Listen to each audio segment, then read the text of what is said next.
Bom dia, boa tarde, boa noite, boa madrugada. Vamos aqui à nossa parte número 2 desse dia 2 da nossa semana bônus. É porque eu acho que ficou muito grande, né? Só a parte um do resumo ficou muito grande, então eu preferi dividir em dois pedacinhos. Aí às vezes, né, você fala assim, não, eu vou fazer esse resumo aqui por completo. Bom, gente, nós ficamos de fazer na segunda parte da aulinha a explicação sobre o conteúdo da cláusula de reserva disciplinar, da pertinência temática, da modulação dos efeitos temporais de uma decisão do controle de constitucionalidade e falar um pouco sobre a mutação constitucional. Ontem eu acabei não comentando sobre a mutação constitucional, mas não tem nada demais aqui. Ela nada mais é do que simplesmente uma nova interpretação sobre o texto da Constituição que não foi alterado. Lá você tem, por exemplo, a união estável entre homem e mulher. Hoje em dia, mesmo sem alterar essa expressão homem e mulher, aceita-se a união estável entre homem e homem e mulher. Também temos a modulação a mutação constitucional, né, os deputados federais, deputados e senadores, né, são processados, julgados após a diplomação se cometer o crime no exercício da função. Essa expressão no exercício da função não está no artigo 53, parágrafo 1º da Constituição Federal, mas também é uma expressão aceita, tá bom? Então essa é a lógica da mutação constitucional. Vamos ver outros casos também de mutação constitucional, né? Dizem que o efeito erga omnes, né, no controle difuso de constitucionalidade, não precisa mais passar pelo Senado Federal para alcançar tal expansão de decisão. Mas eu não cheguei a tratar disso nessa aulinha, não, tá bem? Seja como for, vamos lá, vamos aqui começar o conteúdo, né? Eu trouxe uma analogia aqui de bairros, né, e ruas para falar uma coisa simples, né? Acho que foi infeliz assim meu exemplo, mas basicamente eu disse que uma lei, pessoal, uma lei estadual, ela tem que submeter ao STF e também ao TJ, né? Uma lei estadual, ela tem que respeitar a Constituição estadual e também tem que respeitar a Constituição federal. No caso aqui, TJ e STF, tá bom? Não vou nem falar sobre a analogia que eu fiz aqui, mas basicamente foi provavelmente um exemplo infeliz. Não ficou tão bom, não. Bom, depois eu comentei a lógica também que nós temos os órgãos do Poder Judiciário. Então, esses aqui são os órgãos do Poder Judiciário: TJ, Juiz Federal, Juiz, STJ, STF, TST, TSE, são os órgãos do Poder Judiciário. Os juízes, pessoal, todos eles fazem controle de constitucionalidade, né, o tempo todo.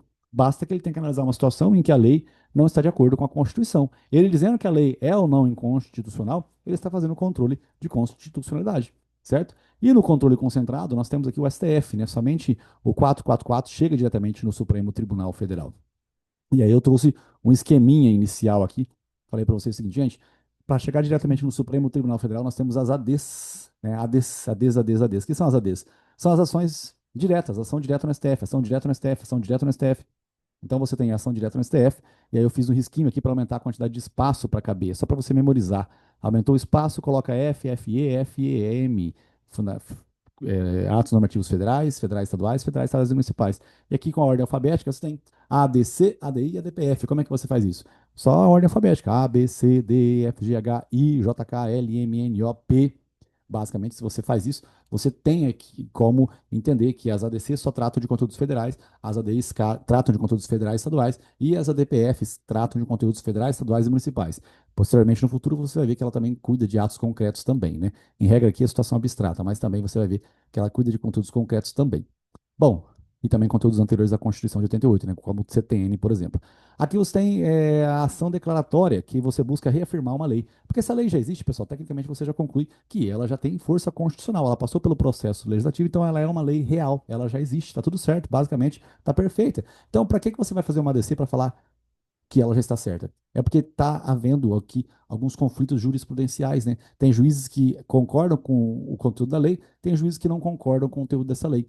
Então, essa variação faz com que eu tenha que acabar com esse problema. O STF, ele julgou a ADC do Luiz Inácio Lula da Silva, lá, não sei o ano certinho que ele propôs a ação, mas a lei foi criada em 2006, né? A lei 11.340 e a lei 11.343, ó, os números são bem próximos uns dos outros, né? A lei de drogas e a lei Maria da Penha foram criadas no mesmo ano. E aí você faz uma ADC para dar força àquilo que já existe.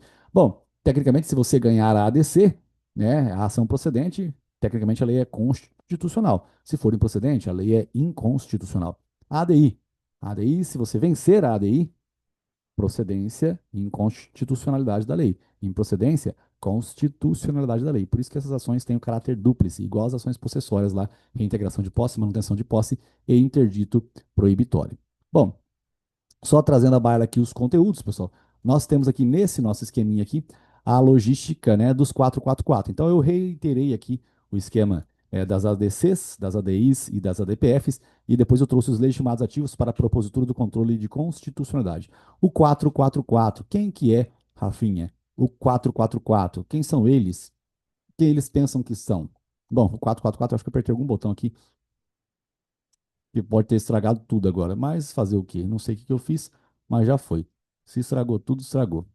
Bom, basicamente o 444 aqui são os carinhas. E esses carinhas, eles. Ah, achei aqui. Esses carinhas do 444, eles têm aqui a possibilidade de fazer uma ação direta no Supremo Tribunal Federal. E aí, como é que eles fazem isso, Rafinha? É o seguinte, ó, você tem aqui quatro mesas, quatro pessoas e quatro entidades, né? Então você tem mesa da Câmara dos Deputados, tem mesa do Senado Federal, você tem mesa da Assembleia Legislativa, mesa da Câmara Legislativa, presidente da República, procurador-geral da República, governador do Estado, governador do Distrito Federal. Conselho Federal da OAB, partido político com representação no Congresso Nacional, entidade de classe de âmbito nacional e confederação sindical. Os dois de baixo aqui têm que demonstrar pertinência temática. Eu acho que no materialzinho ficou escrito somente que essas duas têm que demonstrar pertinência temática. Não. O governador tem que demonstrar, mesa da Assembleia, mesa da Câmara. Todo esse pessoal aqui tem que demonstrar pertinência temática. Os dois de baixo, né, desses 12, os dois de baixo que eu falo são seis, né? Os de cima são os legitimados universais. Tá bem? Bom, continuando aqui, aproveitando, né, que eu mostrei aquele rol ali, aquela lista de pessoas que podem propor ação diretamente no Supremo Tribunal Federal, também tem esse contexto aqui, ó, que eu só mostro, né? Quando eu falei Procurador-Geral da República, eu quis dizer Procurador-Geral da República, eu não quis dizer Procurador-Geral de Justiça. Quando eu falei Confederação Sindical, eu quis dizer Confederação Sindical, eu não falei que era federação nem sindicato. Assim como quando eu mencionei ali em cima Conselho Federal da OAB, eu não quis dizer Conselho Seccional nem subseção, quis dizer Conselho Federal da OAB. Então, é muito importante, pessoal, ter essa logística aqui para nos acompanhar sempre, tá? Aproveitando, né, eu fiz uma outra comparação que eu trouxe a lógica, né, que mais ou menos funciona assim. Você tem que entender a ordem, né, das hierarquias, né, presidente, governador, prefeito, STF, STJ, TJ, mais ou menos uma ordem assim para vocês entenderem que o prefeito é julgado pelo TJ, governador pelo STJ, presidente pelo Supremo Tribunal Federal. Lógico, né, se for crime comum. Se for crime de responsabilidade, o presidente é julgado lá no Senado Federal, depois de ter autorização feita pela Câmara dos Deputados. Tá bem? Então, só mais uma vez aqui vendo o 444, que são quatro mesas, quatro pessoas e quatro entidades. E aí você tem um exemplo aqui ao lado, né, da demonstração de pertinência temática. O que aconteceu nessa historinha? Nessa historinha, nós tínhamos algumas empresas automobilísticas no estado de São Paulo. Essas empresas automobilísticas aqui do estado de São Paulo, o que acontece? Elas estavam aí, de boa, né, vivendo a vida como ela deve ser vivida. E aí até que elas ficaram sabendo que lá em Minas Gerais tinha uma isenção de IPI. O governador de Minas Gerais, ele propôs uma lei para isentar o contribuinte do pagamento do imposto de produtos industrializados. Automaticamente, as empresas automobilísticas daqui do estado de São Paulo, elas migraram para o estado de Minas Gerais. Pô, na lógica, nós temos que lembrar que cada pessoa cuida da sua própria vida. Então, o estado de São Paulo não tem nada a ver com a vida de Minas Gerais. Cada um cuida da sua própria vida, certo? Ninguém se envolve com ninguém. Só que nesse caso, a vida do outro está influenciando a minha vida. Por quê? Porque o outro criou uma isenção de IPI. E eu sei que isso não está certo. Por quê? Porque o IPI, o Imposto de Produtos Industrializados, é de competência da União. E se a União que legisla sobre isso, o governador não poderia legislar, consequentemente, essa lei é inconstitucional. Então, eu posso fazer uma DI? Esse governador do estado de São Paulo pode fazer uma DI contra o teor desta lei aqui do estado de Minas Gerais? Sim, ele pode. Por quê? Porque ele consegue demonstrar que esse tema, essa situação da isenção tributária, ela é de competência ela é de competência da União e não é de competência dos estados. Por isso que é possível que ele demonstre essa pertinência temática, tá bem? Simples e fácil como tudo em língua portuguesa, pessoal. Agora só trazendo aqui a baila mais alguma coisa. Aqui eu estou mencionando, não sei se você se recorda, eu estava mencionando sobre os efeitos, né, do controle de constitucionalidade. E nesses efeitos aqui, eu estava dizendo que a regra é o efeito ex-tunc. Quando você propõe uma lei, desculpa, quando você propõe uma lei para atacar o teor de uma lei, você está buscando que essa lei seja declarada inconstitucional. E aí, se ela for declarada inconstitucional, o ideal é que ela seja declarada inconstitucional desde o seu nascimento. Se uma lei foi criada, por exemplo, em 2007, a lei do empréstimo compulsório, que tem que ser feita por meio de lei complementar, se ela for criada, Wanda, não vai deitar na cama, volta para cá. Se ela for criada por meio de lei, você já volta com a orelha baixa, né? Se ela for criada por meio de lei ordinária, tá errado. Se ela for criada em 2007 e for julgada somente a ADI em 2025, quando a lei for declarada inconstitucional, ela tem que ser inconstitucional desde 2007. Essa é a lógica, né? O efeito é retroativo, bate na testa, bateu na testa, T de tunc, ex tunc, retroage, ou seja, a lei nunca deveria ter existido. Ela não deveria ter existido nunca. Então, todo mundo vai ter direito a ir fazer até uma ação de repetição de indébito. Tá bom? Essa é a lógica. Acontece que todo mundo vai pedir o dinheiro de volta, pessoal. Se todo mundo vai pedir o dinheiro de volta, fica complicado para o Estado.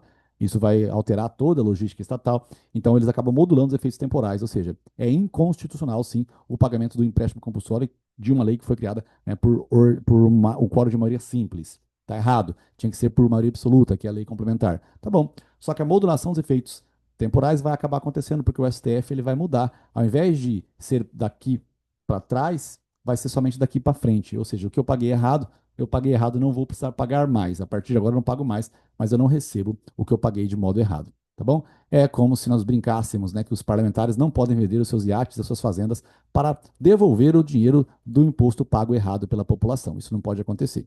Então aqui nós temos, pessoal, brincando aqui, né, uma lei que cria cargos de auditores fiscais. Imagina esses auditores fiscais trabalhando errado desde 2007.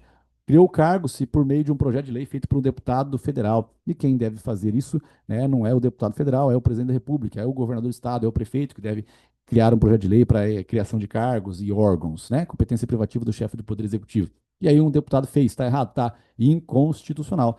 Foi criado em 2007. Em 2007 criou-se, sei lá em que ano, em 2008, 2009, alguém fez uma ADI. Ou em 2025, alguém fez uma ADI. Quando você faz essa ADI, você vai tecnicamente dizer que essa lei é inconstitucional. Pô, dizer que essa lei é inconstitucional é uma coisa doida. Por quê? Porque se você mencionar que essa lei ela é inconstitucional, significa que tudo o que foi feito até hoje baseado nessa lei deve ser declarado nulo. E aí complica, você traz toda uma insegurança jurídica por parte do Estado. Por este motivo que nós temos que modular os efeitos temporais, ou seja, a partir de agora só esses atos desses auditores fiscais não terão mais validade, mas o que foi feito está feito, ninguém mais mexe nisso. Tá? Essa é a lógica da regra, tá bom? E eu acabei comentando, pessoal, que você busca, às vezes, evitar esse problema gigantesco. Então, ao invés de você esperar chegar no final para pedir a modulação dos efeitos temporais, você pode pedir no início uma cautelar. Quer dizer o seguinte, juiz, a partir de agora, STF, eu não sei quanto tempo que você vai demorar para julgar essa ação. Eu não sei quanto tempo você vai demorar para dizer que é inconstitucional definitivamente. Estamos em 2007, não sei se você vai julgar em 2021, em 2010, 2025, não sei se vai ser daqui 10, 15 anos que você vai julgar essa lei. Mas enquanto você não julga, por que você não suspende os efeitos dessa lei? Eu acho que é melhor. E aí, por meio de maioria absoluta, o Supremo Tribunal Federal, ele suspende os efeitos dessa lei, certo? Ele suspende os efeitos da lei por meio de maioria absoluta. A lei, né, nós temos aqui a Constituição Federal, a lei e os atos normativos, né? Os atos dos auditores fiscais são baseados na lei, certo? Beleza. Se essa lei é inconstitucional, consequentemente, esses atos têm que ser anulados. Só que traz insegurança jurídica para o Estado, então, consequentemente, eles acabam modulando os efeitos da sentença. A partir de agora, não tem mais validade os atos, mas o que foi feito está feito, tem validade. Só que aí você pensa o seguinte, pô, como é que eu evito um problema desse? É só você pedir, quando você propõe essa lei, a criação de cargos foi em 2007. Em 2009, quando você faz essa daí, você já pede essa suspensão dos efeitos, essa cautelar aqui por meio de maioria absoluta. O Supremo ele pode dar o efeito de suspender, essa lei. Olha só, a lei criou os auditores fiscais, foi-se o edital, a prova foi realizada, fez a nomeação, após a investidura do cargo, eles começaram a trabalhar. Eles vão ficar trabalhando baseado nessa lei inconstitucional. Tá, e aí? E aí, quando alguém fizer uma ADI, essa pessoa que fizer a ADI, ela pode mencionar o seguinte: ela fala, ó, fiz a ADI, né, e eu quero é, suspensão dos efeitos dessa lei para que não tenha mais a validade desses atos em si. Tá bom? Bom, vamos que vamos, pessoal. Depois eu mudei, comecei a falar aqui sobre o. Comecei a falar, né? Sobre o. Nossa, travou? Travei. Eu comecei a falar sobre o controle difuso de constitucionalidade. Eu disse que o juiz está aqui, né, você faz o seu pedido, olha só, pessoal, você faz o fato, né? Você conta o fato para o juiz, você faz o seu fundamento, que é baseado na lei, e o seu pedido. E o juiz ele faz o relatório, que é o resumo, a fundamentação, para dizer que aquele caso teu está se enquadrando na lei ou não, e depois a procedência ou a improcedência daquilo que você quer. É isso que você faz. Agora, imagina que você está fazendo o quê? Um pedido. Você conta um fato. O fato é, paguei IPI. O IPI que eu paguei, o IPI que eu paguei está muito errado. Por quê? Porque não respeitou o prazo de 90 dias. Ele deveria ter respeitado o prazo de 90 dias e não respeitou o prazo de 90 dias. Nós não tivemos aqui o respeito à noventena, ao princípio da noventena. Então, por este motivo, eu estou pagando a maior. Está errado. Então, olha só, o fato é paguei. O fundamento, eu paguei, mas não teve respeito aos 90 dias. Pedido, quero meu dinheiro de volta. É isso que eu faço.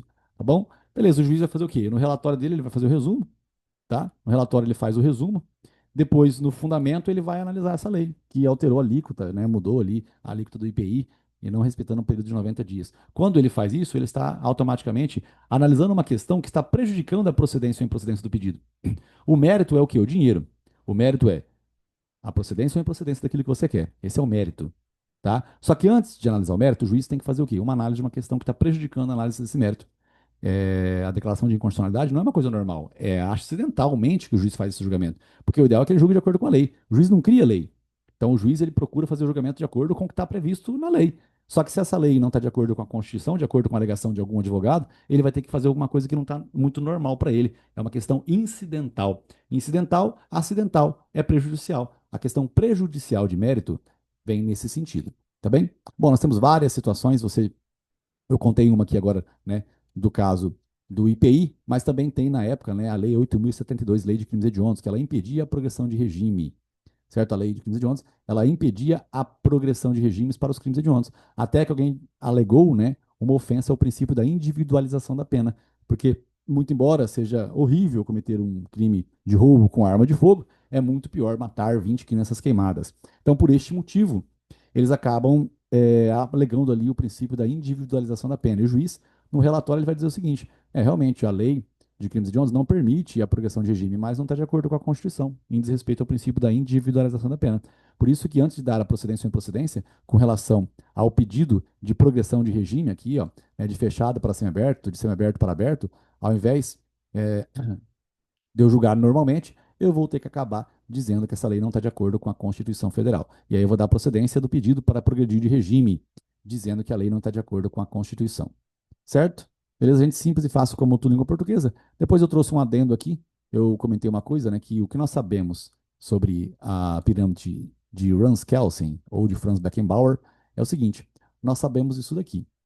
Nós sabemos, pessoal, que a Constituição existe, as leis estão aqui, e nós temos os decretos que eles procuram dar fiel execução à lei. Então, assim, as leis dizem que a limpeza da cidade deve ser feita, beleza. Aí vem um decreto e diz como que é feito, se vai ser por meio de uma vassoura que vai varrendo, ou se é por meio de uma máquina que vai soprando, gastando combustível. Então, esse decreto, ele dá fiel execução à lei. A regra são os decretos regulamentares executivos, mas também temos os autônomos. Os decretos regulamentares autônomos, eles não estão debaixo da lei, mas a Constituição ele tem que respeitar, certo? Ele é autônomo porque ele não tem empregador. É como se fosse uma pessoa que é contratada para instalar ar-condicionado na sua empresa. Ela não é empregada e ela não deve obediência ao gerente. O gerente é a lei. Você é o dono da empresa, o gerente é a lei e os funcionários obedecem, que são os decretos, obedecem o gerente. O autônomo que vem instalar o ar-condicionado, ele não obedece o gerente, tá? Mas ele obedece você, porque você que pediu para instalar o ar-condicionado. E só trazendo a baila aqui, um mnemônico, né, uma coisinha para a gente memorizar. Pessoal, o controle difuso de constitucionalidade fica mais ou menos assim, ó. O juiz, você faz um risco de juiz, parece um J compridão, parece um I, difuso, incidental e interpartes. Gente, o fato de ser interpartes, até tem algumas questões que vocês fizeram aí, o fato de ser interpartes não significa que um dia no futuro o STF não possa dar efeito erga omnes, tá? Mas a regra é interpartes, não é erga omnes, tá bem? No controle difuso de constitucionalidade. Travei e voltei aqui, né? Vamos ver se eu consigo continuar explicando da onde eu havia parado, né? Ou se deu algum tipo de problema. Mas vamos lá.